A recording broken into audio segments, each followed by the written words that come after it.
না এইটাই আমার কাজ, প্রথম কথা আমি এই কাজটাই করি, ঠিক আছে? জানে আমার সব জানে, বিশ্বাস তোমায় আগে মা শাস্তিটা আমার হাত থেকে পাওয়া উচিত। আমি বন্ধুর পেছন মেরে মদ খেতে দেখেছি, বাট বিশ্বাস কর মদ খেয়ে বন্ধুর পেছন মারতে দেখিনি।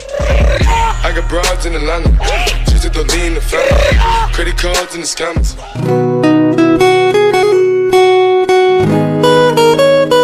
So guys, hello and welcome to my channel अपना दुनिया। तो guys আমি রয়েছে সুমন এন্ড আজকে আবারও চলে এসেছি একটা নতুন ও ইন্টারেস্টিং ভিডিও নিয়ে। তো guys আগের একটা ভিডিও পোস্ট করেছি, যে ভিডিওটা প্রচুর পরিমাণে ভাইরাল হয়েছে, সেটাতে অনেকে অনেক রেসপন্স দিয়েছো, তার জন্য অনেক থ্যাংক ইউ।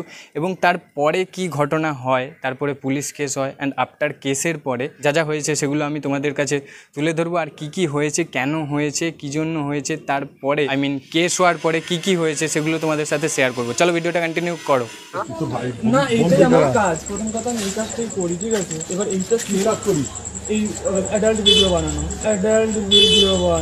তো গাইস পুলিশ কেস হওয়ার পরে যে ঘটনাটা ঘটে, ছেলেটাকে জিজ্ঞাসা করা হয় যে কেন এই কাজটা করা হয়, মানে সে করেছে।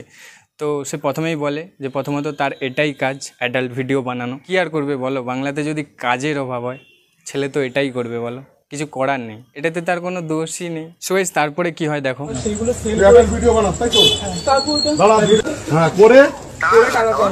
সো ব্যাপারটা এবার আমি বলি। প্রথমে যেই ছেলের ওপরে এইসব হয়েছিল, যেই ছেলের সাথে এই ঘটনাটা হয়, সেই ছেলেটা প্রথমে পুলিশ স্টেশনে কমপ্লেন জানায় এবং কমপ্লেন জানানোর পরে পুলিশ স্টেশন থেকে ওই ছেলের কাছে সৌরভ সিং যে এই ঘটনাটা ঘটিয়েছে তার কাছে একটা কল আসে, ঠিক আছে? প্রথমে লালবাজার থানা থেকে, তারপর থাকড়া থানা থেকে, যাই হোক কল আসে। এবং তারপরে কি হয় তার কাছ থেকেই শুনে নাও। এটা আমি যাকে সেল করেছি তারা ইচ্ছা করে আমার থেকে প্রতিশোধ নেওয়ার জন্য ভাইরাল করেছিল, আমার এতে কোনো হাত নেই।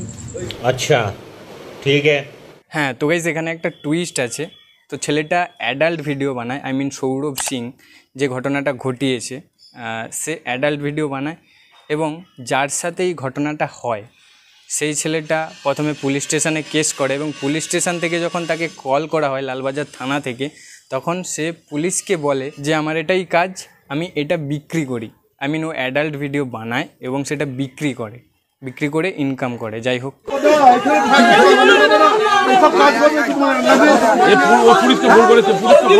আমার ভুল হয়েছে, ক্ষমা করে দেন। না আমাকে কল করা হয়েছিল, এখান থেকে ফোন করেছিল, কল এসেছিল আমার কাছে, কল এসেছে প্রথমে লালবাজার থেকে এসেছিল, তারপরে ওখান থেকে থাকড়া থানা থেকে কল এসেছে। বিশ্বাস করুন একটা ফোন এসেছে, কারণ একটু এক্ষুনি, কোন অফিসারের নাম টাম কিছু বলেনি, উনি খালি আমার নাম আর বাবার নাম জিজ্ঞাসা করে অ্যাড্রেস। এবং তারপর পুলিশকে এটাও বলে যে ও ভিডিওটা বানিয়ে বিক্রি করে ইনকামের জন্য, ও যাকে বিক্রি করেছিল সে ভিডিওটা ভাইরাল করেছে, বাট আমরা তো জানি না। যাই হোক কিছু একটা ঘটনা হবে, কিছু একটা ব্যাপার হবে। আর এখানে যতগুলো ছেলে দেখছো সবগুলোই এরকম কাজ করে, এরকম কাজ করে ইনকাম করে, তাই জন্য এদেরকে জিজ্ঞাসা করা হচ্ছে। এখানে অনেকে রয়েছে। যাই হোক ওটা ভাইরাল করার সময় মনে ছিল না, পুলিশটা বলছে কারণ উনি জানতো না, উনিও জানেন, আমার লয়ার জানে, আমার লয়ার সব জানে। বিশ্বাস তোমায় আগে মা শাস্তিটা আমার হাত থেকে পাওয়া উচিত। যাই হোক ব্যাপারটা খুবই খারাপ, এরকম করাটা উচিত হয়নি।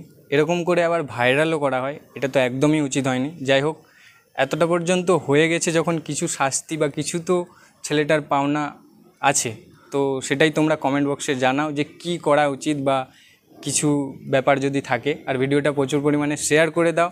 অ্যান্ড আগের ভিডিওটা যারা দেখোনি পুরো ঘটনাটা, যাও গিয়ে আমার চ্যানেলে আছে, আগের ভিডিওটা দেখে এসো। চলো গাইস আজকের ভিডিওটা এতটাই, দেখা হচ্ছে নেক্সট ভালো কোনো ইন্টারেস্টিং একটা ভিডিওতে। আজকের মতো এতটাই। হ্যালো ওরা কেন